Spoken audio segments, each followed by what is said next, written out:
Jäytävä odotus ja pelko omasta tulevaisuudesta ovat tuttuja. Meyerin mukaan paluuta entiseen ei ole. Hän on painottomasti Venäjältä ja kritisoinut Putinin hallintoa myös.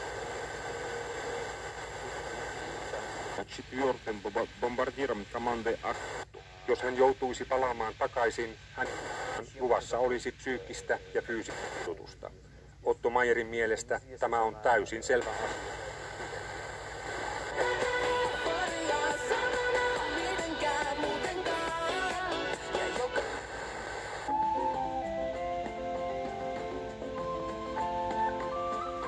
Yrittäjää kansainvälisten vesien yrittäjät olivat lähteneet liikkeelle Kaliningradista.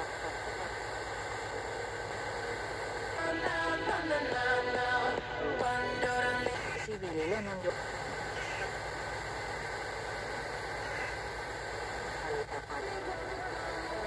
Joka kerta lupaan, etten takastu, mut kun sä teet sen, kukaan muu ollenkaan. Tanssimusiikilla pistetään tätä keskiviikkoa käyntiin. Ja osoittaneen aseella 2 ihmistä kohti ravintolan edessä Helsingissä keväällä. Aserikkomus. Kotietsinnässä Vornaselta takavarikoitiin Studiossa siis Seppälän Bommat Casino. kahdesti aseen mukanaan työhuoneeseensa. Ensimmäisen maailman ongelmia. Mutta mä olen siis vähän... Pese niin kuin esimerkiksi itseäni ollenkaan. Mutta mä en vaikka hiuksista pese mitään hiuslakkoja pois. Hälytyksiä on ollut 2. No, tämä henkilö on itse kertonut kuulustelussaan sitten myöhemmässä vaiheessa, että alku. Mutta myöhemmin hän sitten kertoo. Eduskunnan ja Kauhio toteaa, että asetta saa säilyttää eduskunnassa vain Minkään kansanedustajia eduskunnan palvelussuhteissa olevia henkilöitä viedä meitä lävitse, että nyt on se, mikä meillä on käytettävissä. Liberian sotarikosjutussa syyttömäksi todettu Gibril Massakuo.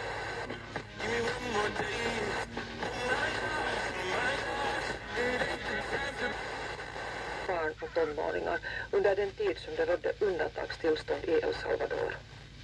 Hon består El Salvador och det har gjort det möjligt för kriminella gäng att rekrytera och utnyttja dem.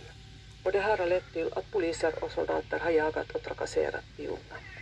Det här kommer sannolikt att leda till livslånga konsekvenser av traumatiska interneringsupplevelser. Okay, so you got a car. That don't impress. Just sitä jengiä, jotka on tietysti niinku pyhättäistä tukkumassa.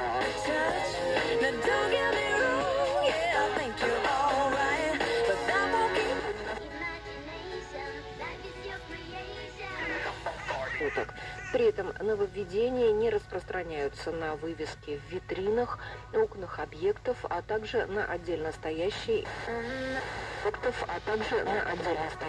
информационные конструкции.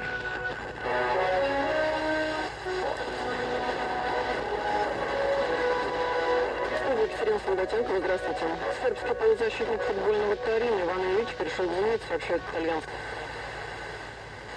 Между клубами была закрыта. Переход обойдется сине-бело-голубым в 25 миллионов евро с учетом бонусов. Сам Ильич будет получать в «Зените» 5 миллионов.